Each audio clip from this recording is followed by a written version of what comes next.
The Hub. Earth's Interstellar Crossroads. By Elton Gar. The warning lights formed a flashing red circle around the floor at the center of the large empty room that housed the most important technology on Earth. There was a flash of light and a crack of thunder. The wormhole twisted, then stabilized into a perfect sphere that filled the area inside the warning circle. Creatures like nothing seen on Earth before a decade ago walked through. As they did, a recorded voice said, "Please move forward to allow other travelers to move through the gateway safely." Jim observed everyone. He had never grown bored with watching the strange humanoid creatures that came through the gateway. It was why he had remained at a low-paying and stressful job so much longer than anyone else. Some of them could pass for human, and others might simply be taken as someone with a deformity of some type. Others had more alien features like wings, tentacles, tails, and appendages that Jim couldn't categorize. Jim didn't know how many intelligent species there were, but after 10 years of working at this job, he probably knew more about aliens than any other human. He reminded himself he wasn't a tourist here to gawk at the aliens. His job was to make sure nothing went wrong inside the facility. And there were hundreds of things that could and did go wrong. The most common was when someone tripped coming out of the wormhole. He had only been through a wormhole a few times, but he understood how someone could fall. It was like taking a long step when you couldn't see the floor. If that happened, it was Jim's job to hit the emergency button. That would signal his counterpart on the other side of the wormhole to halt travel long enough for two men in full quarantine suits to rush out and help the person who had fallen to their feet. There were more dangerous things that could happen. The air in the room was the same as in every hub world. Cleaned of everything that made the air on Earth unique, but from time to time someone still had a negative reaction. The mix of oxygen or something that had been brought in by one of the previous travelers was always a danger, and one no human was qualified to solve. Instead, one of the 6 alien xenodoctors would be called while they pulled the alien into a clean chamber on the left side of the room. There had been 6 deaths in the 10 years since they had opened the portal. Humans hadn't been at fault for any of them, but there had to be an investigation every time. None of that happened today. The people stepped out, oriented themselves, then moved towards one of the 6 doors in front of where the gate opened. The least commonly visited of those 6 doors led to a small waiting chamber for those who wanted to visit Earth. The other 5 led to rooms similar to this one where wormholes to other worlds closer to the aliens' destination were opened. Today, 6 of the 400 people who came through the wormhole moved towards the disembarkation door. They all looked mostly human. 2 who might be newlyweds exploring a primitive world as an adventurous honeymoon. A tall, thin-looking man with a tail and a briefcase, a woman carrying her child, and identical twins with eyes that were just big enough to look alien. The only species Jim recognized was the woman and child. The Finians looked almost entirely human and visited Earth more than any other species.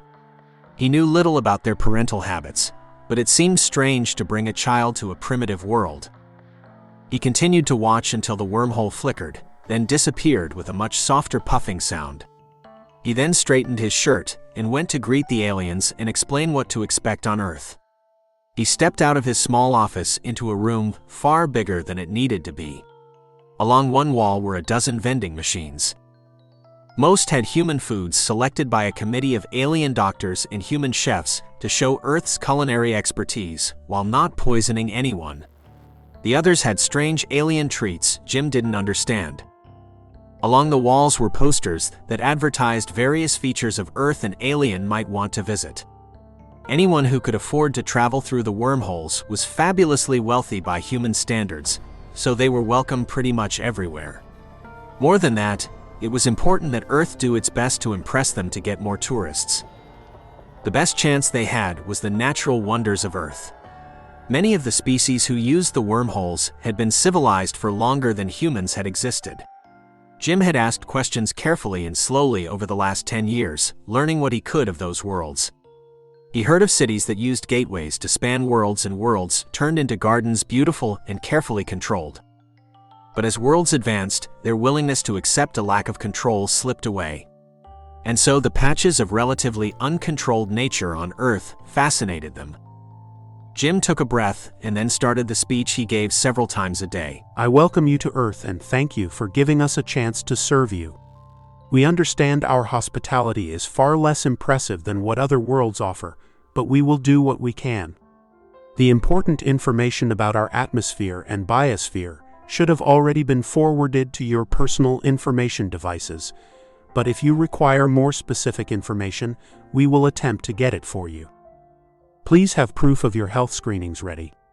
If you do not have said proof, we will require you to wait in a quarantine area for 2 weeks or until we retrieve those records.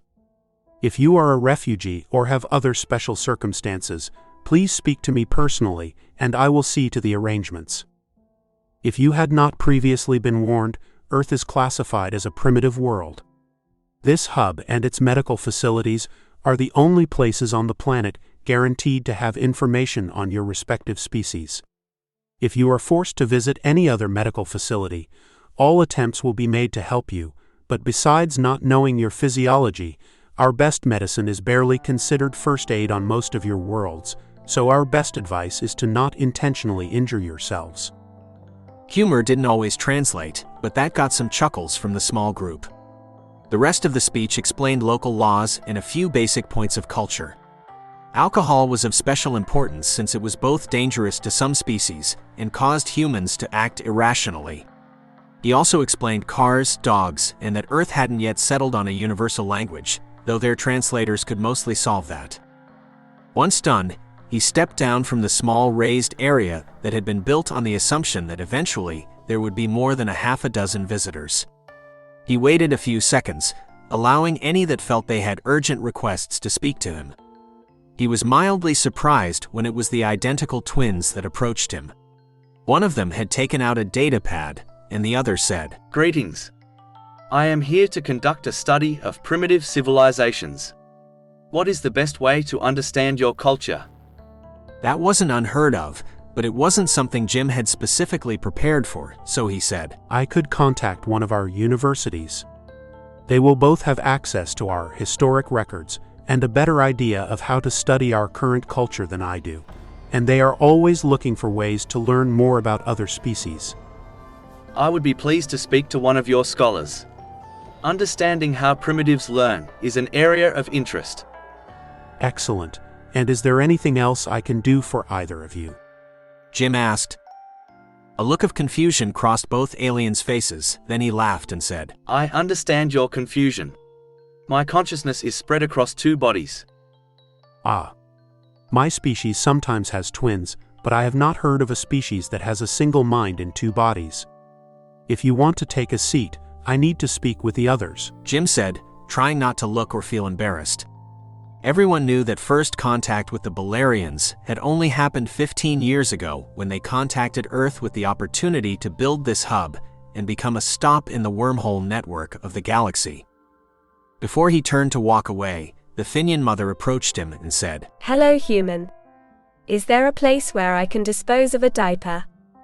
That was an easier question, and Jim said, There is a family restroom over there which has a changing table and a receptacle for diapers. He was careful not to call it a trash bin.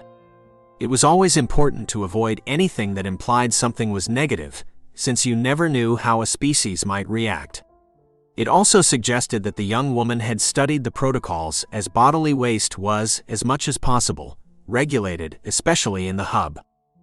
She smiled and turned away, and the tall, thin man with the briefcase approached him and said, I hope the gaffes I have seen in the last minutes are not typical of a lax attitude towards the running of this hub. Jim tried to keep any emotion from his face as he said, I apologize if I offended you. As you likely know, my species is new to the galactic community.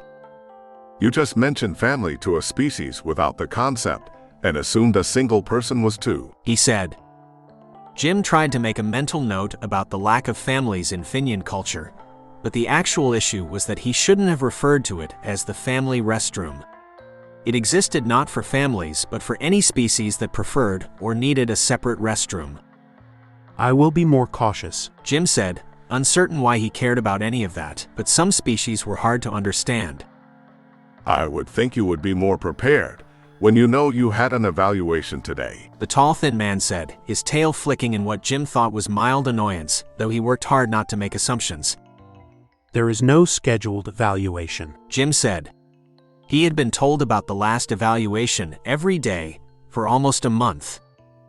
The man looked into the air for a moment, with the look of someone who was checking the data, and said, I see. You didn't have a representative at the meeting where the evaluation was discussed. We were told not to come to those meetings because nothing of importance was discussed, and as I am sure you are aware, we are impoverished by galactic standards. You are impoverished by any reasonable standard, but traveling to the meetings is free. And you are incorrect about the value of attendance. Many have assumed the lack of a representative signifies xenophobia. Several species have you on a list of potentially dangerous locations because of your failure to appear. The man said. If you could please explain that to my superior, it would carry a great deal more weight coming from you. Jim said. A recording of everything said here will be forwarded to them. I believe you have 2 more people to speak to. The man said. Jim nodded, then realizing that gesture likely meant nothing to the man, and said, Yes. Thank you. The couple had picked up a magazine and were flipping through it and talking. His translator, recognizing they were not talking to him, did not translate it, so he waited, but with the tall, thin man looking at him disapprovingly, he interrupted. Good afternoon. What brings you to Earth? Jim asked. The woman looked at him and said, We came in through the portal. Jim smiled and said, It's a colloquialism. It means, why did you come to Earth? Behind him, Jim could almost hear the thoughts of the inspector questioning the use of phrases people were unlikely to know, but the translator usually dealt with colloquialisms. We are going camping, The woman said, and she sounded just about as excited as Jim's ex-wife had been when he suggested camping. Might I suggest Yellowstone Park? It's got wildlife, magnificent views, and interesting geological phenomena, and the lodge is comfortable. We always keep at least 1 room open for people visiting the planet, and if you decided you want to sleep on the ground, that option is available too. Jim said. I think a lodge would probably make my wife happier, The man said, and she grinned at him in a way that seemed universal. The way every long-suffering wife does when she had just won a fight she didn't really care all that much about. I will arrange transportation. Would you prefer to get there faster or see more of the planet? Jim asked, trying to forget about the investigator behind him. I think we would like to see more of the world, The man said. I will hire you a driver and a limousine. It's the most comfortable way to cross the planet, and there are several restaurants along the way with menus based on popular galactic meals. They use locally sourced ingredients, and I have been told that if you want something familiar, it's not bad but also gives you an idea of what our local food is. Is there anything else I can help you with? I think that is all we need, The man said. I will remain available if you need anything while you are here. As he walked away, the tall, thin man said, That was well handled, though I'd suggest the avoidance of human phrases. It can make people feel uncomfortable. Yes. It is something I am working on. Let's return to the discussion of the meetings. I believe the Balerians approached you to build this hub. Were they the ones who told you not to come to the meetings?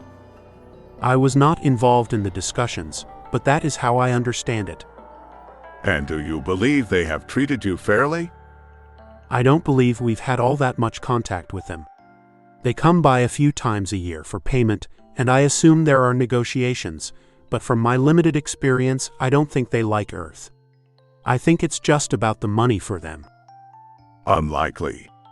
Earth is barely bringing in enough to cover energy costs of creating the gateways. I assume that's why we have to pay them twice a year. Jim said. I see. The tall, thin man said, and while reading the reaction of aliens wasn't easy, there was something in his voice that suggested to Jim that wasn't what he expected. Is there something unusual about that? Jim asked. It is not my place to speak of such things. I will continue my survey of the hub, but I don't see any reason you shouldn't be the manager of this hub. What do you mean? Jim asked. The manager of the hub had always been an alien. There had been 5 of them. The longest was the current manager, who had been here almost 5 years. Your 10-year probationary period is over. You should come to the meetings, especially now that you're in charge. But why me? You're the only one who has qualified. You passed all your inspections and have been here for 10 years. You really should have been prepared for this by your boss. The message was given to the Balerians 3 years ago. What do you know about the Balerians? Jim asked. Not much. They've only been part of the galactic community for about 150 years, and they have mostly dealt with less civilized races like yours. I now understand why. They've been lying to us. Jim said. Almost certainly. They told us they were setting up the hub to make a profit. That was never in doubt. But you seemed surprised by the payments. I don't think they are supposed to charge us. They probably weren't supposed to charge us to build the hub either. Is there anything we can do? Bring it up at the next meeting. We will require them to return the money for building the hub and any fees. They are also required to pay a significant fee to your planet for building the hub. If they fail, we will expel them from the network. The tall man said. They were supposed to be paying us? Jim said. Naturally. It is how we ensure uncivilized worlds can civilize themselves. According to our laws, you should be given the equivalent of all the energy your civilization uses in 1 year, either in energy, credits, or technological advancements each year, until you meet the galactic minimum standard. Jim sat down. Everything on Earth was about to change.